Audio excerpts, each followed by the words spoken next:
Yeah, yeah. And also like how suspension of disbelief alters between the two. So from like a physical special effect to a visual special effect. So yeah, do you have like a traditional art background or anything? Or Yeah. I mean, sculpting or, yeah. For my age, you know, it was before CGI was kind of really around. So yeah, my background was art college, and everything from you know sculpting to printmaking. Okay. Okay, I'll start with the first question. Seeing as you have a traditional art background, I was wondering, how does your creative process differ now from physical sculpting? So, do you ever miss working with materials or like the old-fashioned effects? Yeah, I think I always will hark back to the touch and the feel of being able to kind of create things. Every project that I do, animation or whatever, always starts with a pencil and doodling and sketching out ideas, just because it's still and will always be the quickest medium of getting ideas around and trying different ideas out. So I do kind of go back to those, you know, real kind of early aspects of design before then approaching, because it just saves you so much more time later on in kind of thinking and working stuff out on paper before going into CG. Yeah. Okay. So what do you believe are the main benefits that CGI and visual effects have over physical effects? So the main advantages of them of using. I guess massive question. I guess the advantage is the adaptability of things, and for instance, I'd kind of take stop motion and claymation compared to kind of 3D animation. Obviously, if you have duff things happen midway through a stop motion animation, something falls over or breaks, it can have kind of a catastrophic effect, and you'd probably historically go back to the start and reshoot the whole sequence again, whereas obviously in CG it's all virtual, so you can kind of amend and adapt and play with things, lighting and whatever, till the cows come home. Okay. How important do you think it is to marry these two elements of physical and visual effects together? So similar to how Jurassic Park did with, it was part animatronic dinosaur and part, so for the long shots of the herds running, that was CGI because it was more appropriate. And obviously for the close-ups it was an animatronic dinosaur. So how important do you think it is to have a blend of organic and CGI? I think getting them both to look identical is the key element. People you know, are more familiar with a physical object, and your brain accepts a load of aspects. As soon as you get to CGI, it's all about making the CGI look real, and that's where a lot of it can be won or lost in how close you get, and especially obviously with humans and facial expressions and kind of eyes and uncanny valley aspects can make or break. And you know, it doesn't matter if it's the most expensive software and you've got the best people in the world, if you haven't got the eyes right on a character, you've lost the audience straight from minute one. Yeah, excellent. What effects, if any, do you believe should still be reserved for physical artists? So what special effects do you think you shouldn't touch with CGI? If any. Interesting. I mean, there is a certain beauty about stop motion animation and model making that has such a great kind of look and feel about it. And for me, you know, things like the original Star Wars is where they were physically making spaceship models or you know, animatronics, versus the CGI. I think the originals have just a greater impact. You know, whether or not that's me personally being a kind of 40-year-old and having the pre-CGI knowledge versus. But I think those qualities are really kind of tangible. And you look at Wes Anderson when he uses kind of stop motion animation or large models instead of doing it CGI. It adds a whole nice aesthetic look and feel about it that gives his films a greater character, I think. Okay. You've already kind of touched on this, but I'll just ask it again. How important it is maintaining believability and realism when creating assets, so to try and stay as close to the real life counterparts as possible?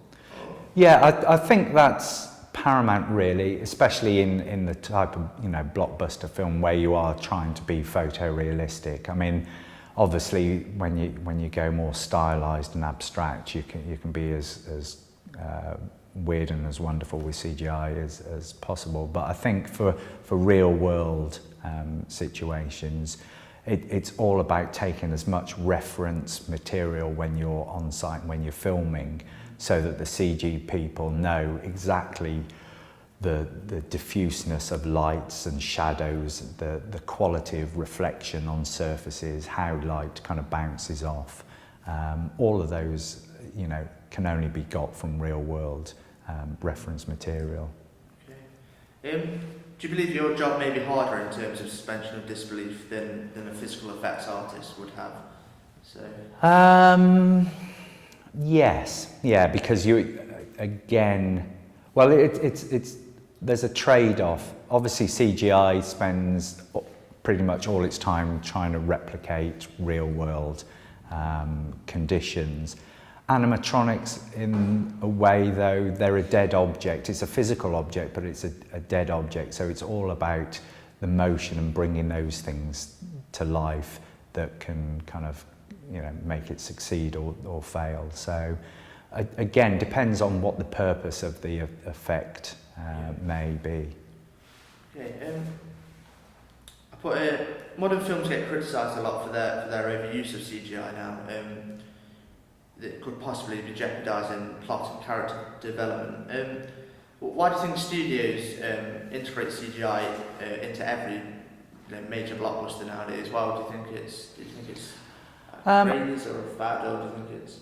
I think it can be. It's certainly gone through fashions where it used to be kind of 10 years or 15 years ago. It used to be quicker to put a CGI element into and animate that element. Now, because of software advancements and making it look more realistic, it now takes a lot longer. It's a lot more expensive to do CGI than it used to be. So people are looking to go back to more traditional, what they class as in-camera effects. So last Batman film, they actually got a model of the Bat, got the actor in it, hung it off a crane and drove it around a city rather than doing a CGI shot for time and money kind of purposes.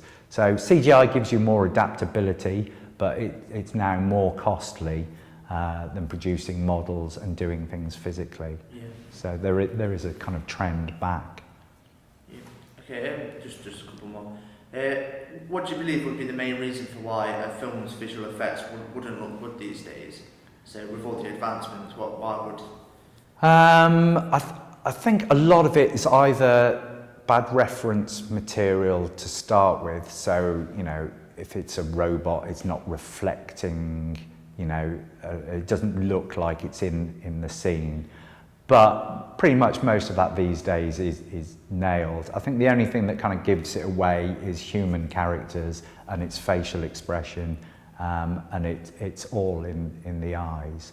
And you can see things like Avatar, okay, they were big blue characters, so you divorced.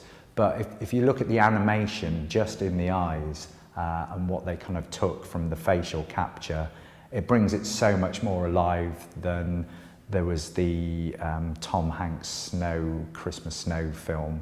Polar Express. Yeah, Polar Express, which they all just look like a bunch of zombies, and it's really scary. So that would be the failings. Okay. You've already answered this one, kind of, but if you could elaborate. How important do you believe traditional art skills, such as anatomy, sculpting, knowledge of lighting and shadows, are to your process? They're if not more important today than they've ever been. I think people who understand you know, sculpting and form are the best people who are producing the best monsters or robots. People who understand physical light, so photographers, would be the best people to be able to replicate that in a CG environment. It's understanding that kind of balance. So I think for somebody to not have any of those core skills, it'll show up in their work. Okay. How much of your work do you believe is automated? So there's been the case recently of massive software where artists were quite worried that it was taking away some of their artistry because it was automating the process of the crowds. And I just wonder, like, how much do you feel that you personally contribute to the final product? Yeah, a lot of what we produce is kind of down to deadlines and budgets. So certain clients and certain projects lend themselves to being automated because they don't have the time or the money to create a bespoke solution for it. I mean, you'll always add your own creativity, even if it's to a crowd scene. You'll do something with the way that they move. So I think they're essential tools for kind of background animations or background scenery. When you've got foreground objects and foreground characters, I think that's where you know your actual creativity is. For, you know, we don't need to be able to have control over the bloke 50 yards in the background of a 3,000 crowd. I don't care what he's doing. You know, I'm more concentrating on what's going on in the foreground. So I'm happy for that to be automated. Okay. Just two more. Do you ever feel restricted by your software? So kind of like limited textures, and there was a thing where kind of the same monsters were surfacing in different films. So there was a monster in Star Trek that looked just like the Cloverfield monster. And I was just wondering if you think there might be some sort of restrictions there. I think probably the restriction is more in the user who's creating it, and certain bits of software, mentioned ZBrush, have a particular kind of style to them. You can sculpt in certain ways, and so you start to create monsters or robots or characters that have a similar kind of look and feel possibly to other things. But I don't think I ever feel restricted by the software. Okay. That's fine. It seems a bit negative. Do you ever feel like maybe a bit disconnected from the creative process, like not being on set? So are you still in contact with your client? If you've ever worked on films, like, do you stay in contact with the director, the producer? If you don't, how do you work around this problem, and does it affect the final album, not having that contact? Yeah.